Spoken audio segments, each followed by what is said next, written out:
I'm going to do a different kind of image to show you other ways that you can use editing techniques besides just flash lit portraits.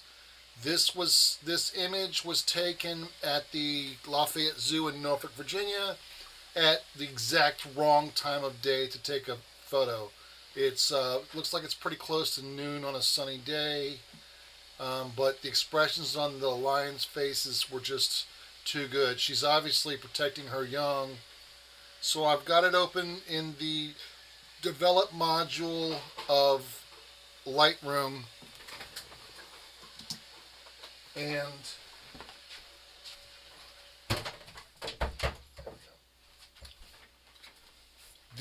as you can see, she's protecting her young. It's nice and in focus and sharp. You can see her whiskers. Not sure how I'm going to crop it, so let's start with that. When I bring up the crop tool, which is up here, I don't know if you can see it, hopefully you can. That's the crop tool. I'm going to try to do this slowly. I watched the last one and I realized that it was kind of fast. I'm going to come down here to the corner and push my shift key on my keyboard, and that's going to keep the same aspect ratio, which is 4:6. That was my original aspect ratio. Now, I've got a camera, it's the Canon 5D Mark III, so there's a few megapixels for me to play with. Let's bring this up here, and I think this will give a nice idea of what's happening. Oh, I don't know if I like that. Let's move the crop. We can back this off a little bit. Maybe even get him in there a little bit, and bring this down a little bit. Let's try that. That's still a kind of a weird crop, isn't it? Huh? Maybe come up.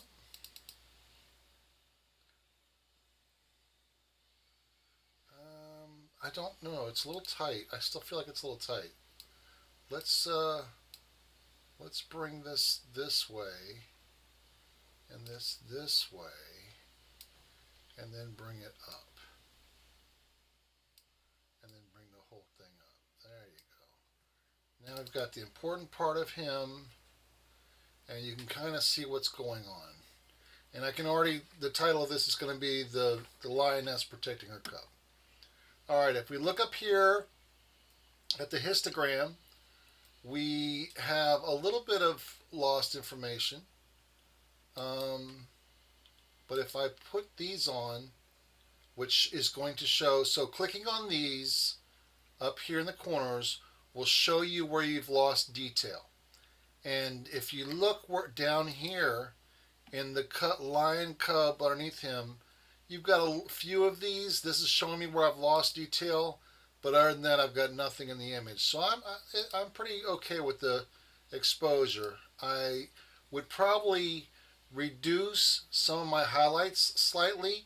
On this, as I've said before, I try to keep it within 10. So I'm going to bring the highlights down to a good 8. The shadows, this is what you have to do when you've got a contrasty situation in your image. I'm going to bring the shadows up to about 10. And then the whites, remember this is backlit. So if it's only going to ever be on a computer screen, then you can judge it by how it looks. If it'll ever be printed, you want it to be a little too bright. You want it to look a little brighter than you'd normally like it if it's ever going to be printed, because prints aren't backlit and they tend to be dark. Once again, I'm going to bring this up. So as you'll notice on the right hand side, I haven't brought any of these numbers up or down more than 10. If you start bringing them up or down more than 10, you're going to run into trouble. Clarity, I've already gone through the images when I first load them on the computer and adjusted clarity and vibrance for the entire shoot, and then just synced it across all of the images. But I'll show you how to do that. Okay, let's do that. So I've got the one that I'm working on selected. In order to select all of them, I would simply push Command S on my computer. I'm not sure what that is on a Windows computer. Um, but I guess it's the Windows key. But Command S should, there we go. It should select all of them, right? Or no, it's Command A, excuse me. Oh, stop. Let's go up here. Edit, select all. There we go. Okay. What was select all? Select all was, yeah, just like I thought, Command A. Okay. So now over here in Sync, if I click on that now that I've got them all selected, I can put the adjustments that I've made on that one photo onto all of the photos. And I can choose what adjustments to transfer. So we know that we like the white balance, and we know we like the basic tone, we know we like the clarity, and we know we like the color. So let's just synchronize that. And you can check all or check none of them. But for right now, we're just going to synchronize that across all the images. Boom, it just did it over here. I don't know if you noticed that. All right, now we're going to deselect it. Command D should deselect. And now we're going to go over to our other photo. Where was it? It was somewhere around here. Where was it? Maybe it's over here. Yeah, it's over here. There we go. Okay. Come on, you went too far. Where'd you go, Mama? Oh, that's a good shot. Yikes. Where did you go? Yeah, he was being a little frisky. That's it right there. Okay. So this is my guy. So now I'm going to, let's see. That'll darken. This will lighten. And let's see if we can. Yeah, let's bring down the highlights just a bit. And let's see. Bring up the shadows just a bit. There we go. That's too much.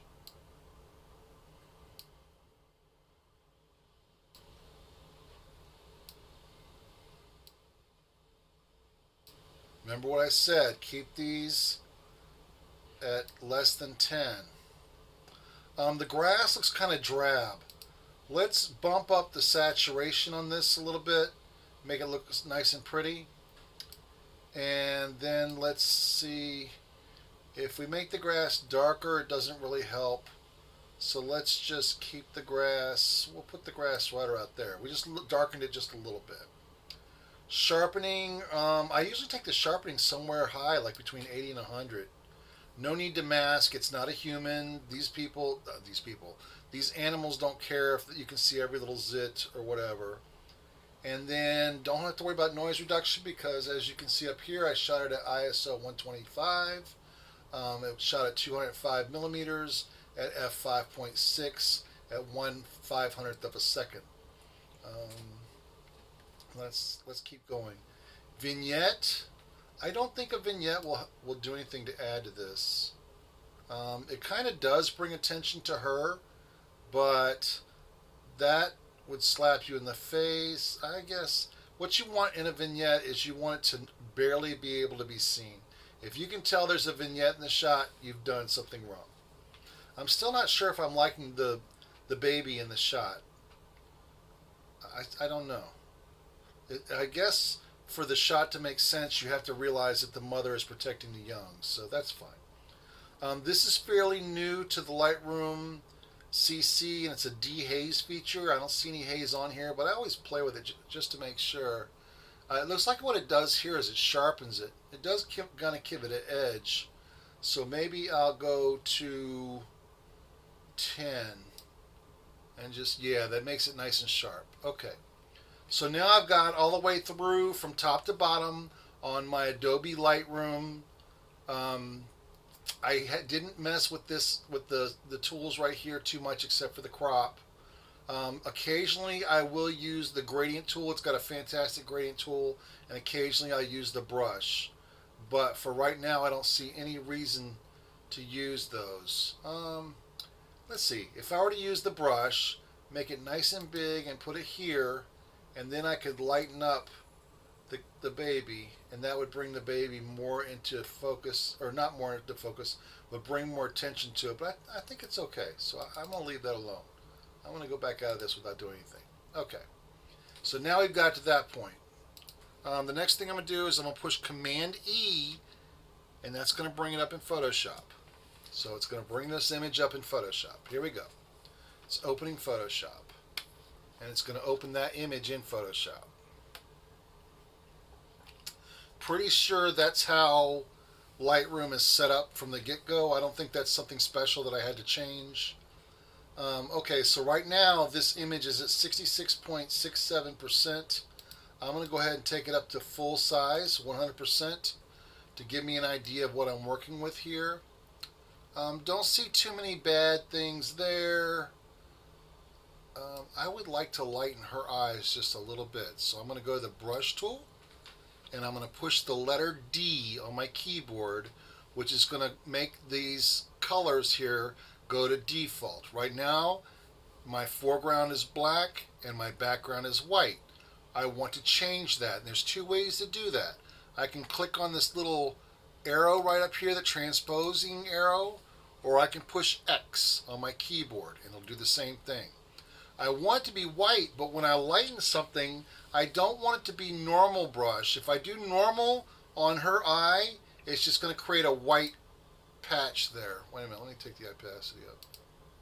It's going to create a white, just a white spot on her eye right there. And that's not what I want. Command Z undoes it. I want to, so that's what I'm going to do. I'm going to go to Overlay. Overlay keeps what's behind it, and I don't need 100% opacity. I've learned through trial and error that about 20% should be pretty good. Somewhere close to 20. I'm going to come down here to her eye, and I'm going to lighten it up a little bit. Remember, if you can tell it's been photoshopped, then you've done too much. There you go. And I want to really accentuate these teeth, so I'll lighten them up as well. He's got some monsters there, and his were yellow, so all that did was kind of lighten them up a little bit. Now, I've lost a little detail down here in her fur, right down here. It's there, but you can't really see it because of the way how bright the sunshine was. So what I'm going to do to try to fix it is I'm going to create some layers. Command J twice. I'm going to press Command J and then Command J, and I've created two more layers. So I've got my background layer. I've got two layers above that. And this is just a redundant layer. Layer 1 here is a redundant layer in case I make a mistake and I can go back to this point. And then the bottom layer is locked. Alright, so we're going to go back up here. As you can see, when I blow it up this much, the baby's not super sharp in focus. Mommy is, and Daddy is. You can see the individual strands on Daddy. She looks ticked off. That looks like something you never want to see in your life. Okay, so now I'm going to go to the second layer, the middle layer, and activate it. Turn off the top layer so that I'm not seeing it. The top layer is now invisible. The bottom layer is active, and I can see it. And I'm going to go up here to Image, Adjustments, Brightness and Contrast, and I'm going to change the brightness. I'm going to lower it a little bit, and I'm going to increase the contrast a little bit. And that's going to help be able to see her fur more. So now, when I decrease this, I can go up here and go, see how it changed the whole mood? But I don't want to change the whole photo. I just want to change her chest. So I'm going to make her layer active and create something called a layer mask. It's this little square down here with a circle in it. And what that does is that creates a mask through which I can draw the bottom layer to reveal it through to the top layer. All right, so right now, if you'll notice, around the layer mask, there's a little brackets in the corners. That means that the layer mask is active. In order for me to punch through that layer mask, I need a brush on black, but this time it does need to be normal, and it needs to be at, you can make it what percent you want. I usually draw on 100%. Okay, so now we're going to go back down here. We've got a black brush at normal mode, and I'm going to paint through this darkness just to give her a little more detail on her chest. There you go, and that worked. Now it doesn't look like it's blown out. It looks like there's some detail there. Okay, and the other thing I can do is right now you see every blade of grass in this thing. Okay, so what I want to do is make them pop a bit. So I'm going to make the blades of grass less in focus using the same technique. So I'm going to flatten the image, and I'm doing that through a custom keyboard shortcut that I've set up. It's Command F. If you didn't use Command F, you would go to Layer and Flatten Image right here. This Command F, Photoshop doesn't come this way. You have to create a custom shortcut to do this. So it's going to flatten the image. Now I'm going to press Command J and then Command J again. Same theory behind it. And this time, activate that second layer, make the top layer invisible, and I'm going to go to Filter, Blur, and Gaussian Blur. And I'm going to put, not quite that much, I'm going to put probably a 10 pixel blur, which is too much, okay? It's way too strong. But I'm going to dial it back later. So I'm going to go to activate the top layer again, makes everything nice and crisp in focus, and then create another layer mask. So I'm going to activate the layer, click down here, it creates a layer mask. See the brackets, excuse me. And then I've got a black brush, normal at 100% opacity, and I'm going to big paint over the image, and it looks horrible. It's going to look really horrible because I'm obviously overdoing it. I'm going to get kind of close to the baby. I'm going to kind of get close to everybody. And it looks obvious and horrible now. I'm going to push my backslash so that I can see where I've painted. And it will make everything red. And that way I can see where I've painted. And I'm going to come in here, not too tight, but kind of tight. And I'm going to draw in all of this because I want them to be the focus of the image and not the grass. So come in here. I'm using the bracket keys. Bracket left makes the brush smaller. Bracket right makes the brush bigger. And we're just going to go roughly around them. And roughly around them. And this is one of those techniques that's real easy to overdo in Photoshop. If you draw over something and you need to fix it, you can just press X and change it back. So I've accidentally drawn over her foot, so I am going to make a white brush, and I am going to change that.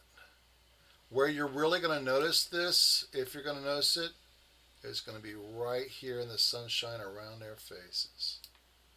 Okay, so let's go X, and let's go down to her foot, which is right here, and change this. Usually in these things, it's going to look very obvious if all of them are, if there's no line of focus, that they're going to pop too much. So what we're going to do is we're going to make a nice big brush, and we're going to paint right across here.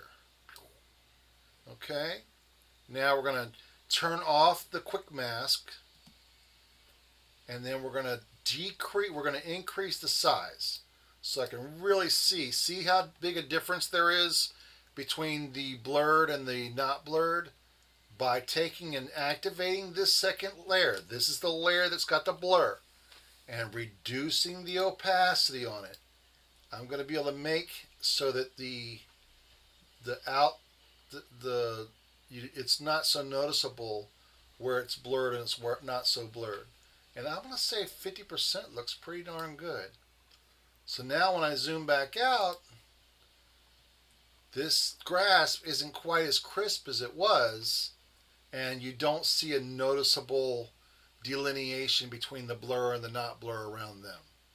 Okay, once again, flatten the image, and now I'm going to look at some distractions. Okay, going to use the healing brush tool.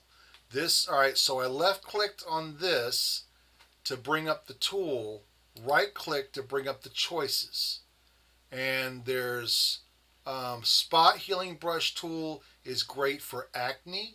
Healing brush tool you use when you have a line or something like that that you want. It samples content aware from another source anywhere where you click. So you're going to click a source point, and then you're going to click the point you want to brush over, almost like a clone, like the clone tool, but it's going to content aware. It's going to average the two things out. Same thing with the patch tool, except for the patch tool, well, I'll show you. So the patch tool is actually a very good tool for this. I'm going to go around this stick in a very big selection, and then once I've closed the lines in, I'm going to drag it over, and boom. Now you'll never know it was there. Command D deselects it, and boom, you'll never know it was there. Okay? Really, I think I might have done everything with this image that I set out to do. It's not a great image, but it is powerful in one respect, and that is this. I think maybe what I should have done was also darken the grass a bit. Maybe the grass is a little too light. But if I had done that, it would have been pretty obvious where the line of delineation was. The image shows what we want it to show. It shows a mother protecting her young. And in real life, we would prefer that shadow not to be going across the baby. But other than that, I'm pretty happy with the image. And that's really about it. So at this point, I'm going to flatten it again. Command F. I'm going to go up here to File. And I'm going to save as. Well, actually, first I'm just going to click Save. That's going to save it back in the Lightroom catalog that it came from. So next time I go to this Lightroom catalog, this image will be there edited. I'm also going to go to File and then Save As, and I'm going to save this as Mother Young, and I'm not going to save it as a PSD, which is a Photoshop file. I'm going to save it as a JPEG, and I'm going to save it on my desktop just because I'm probably going to throw it away, but save. And then that's it. Okay, there you go. There are other changes I could have made to this. I could have gone here and changed the mode to LAB, not lab, it's LAB, and then gone to adjustments and gone to levels. And this shows me that I have information going from one end to the other and a little bit of clipping in the blacks. And that's going to be right where we know where that is. That's right here underneath the baby. Okay. I could change the midtones, darken them, or lighten them.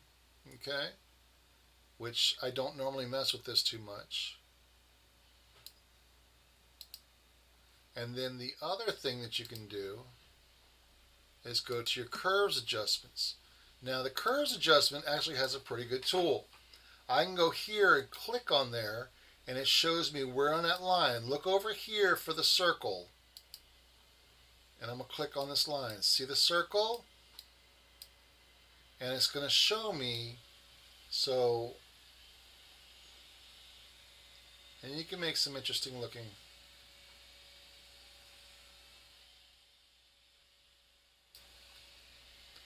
And I can lock this in place. So now, click up here,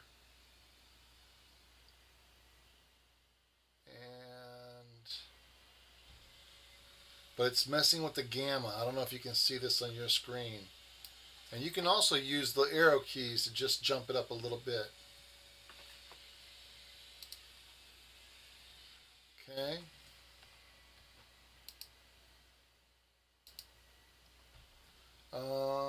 What else? And what I'd like to have had is I wish that the lion had been facing more towards me. I mean, there's all kinds of things I could critique about this photo, but it is what it is. Um, Thank you very much for listening. Please subscribe to my channel if you like what you saw, and have a great day.